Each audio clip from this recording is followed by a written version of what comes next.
मांगल्याची गुढी आणि आनंदाचा पाडवा, कडू कडू लिंबाला गोकुळचा गोडवा, आपल्या पानात हवाच हवा गोकुळच्या श्रीखंड आणि बासुंदीचा गोडवा. गोकुळकडून सर्वांना गुढीपाडवा आणि नववर्षाच्या हार्दिक हार्दिक शुभेच्छा.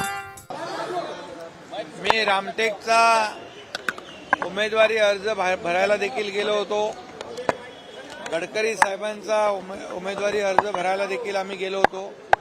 अतिशय उत्स्फूर्त असा प्रतिसाद या विदर्भामध्ये महायुतीला मिळतोय आणि विदर्भातल्या सर्वच्या सर्व जागा महायुती जिंकेल अशा प्रकारचं वातावरण आणि अशा प्रकारची या भागातल्या जनतेने मोदीजींना गॅरंटी दिलेली आहे. रामटेक आणि यवतमाळ वाशिमचं काय चित्र आहे?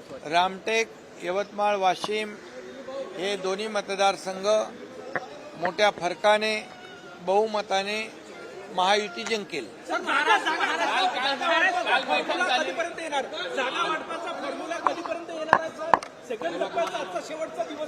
आता 2-3 दिवसामध्येच सेकंड टप्प्याचा देखील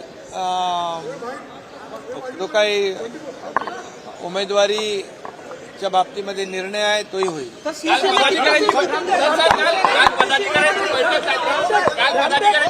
त्यांनी म्हटलं की अजून त्याग आता तुम्ही करू नये, जेवढा दिलेला आहे तेवढा भरपूर आहे. 6 जागा तुम्ही गमावल्या असा आरोपही जो आहे आदित्य ठाकरेंनी केलाय. त्यांना दुसरं काय काम आहे का?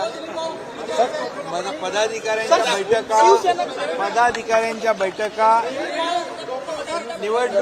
निवडणूक काळामध्ये सातत्याने होत असतात.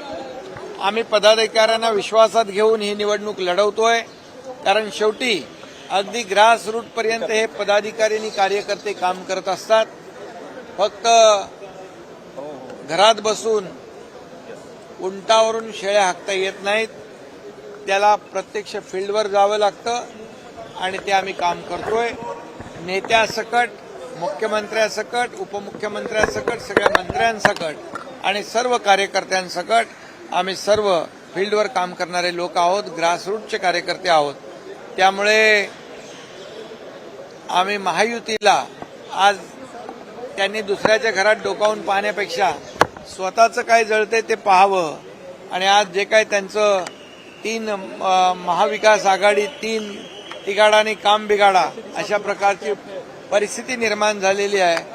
2 प्रादेशिक पक्ष त्यांच्याकडे अजेंडा पण नाही, झेंडा पण नाही. अशा लोकांनी नॅशनल पार्टीची काय परिस्थिती केली आहे, ती नॅशनल पार्टीची काँग्रेस आहे, त्यांनी विचार करावा.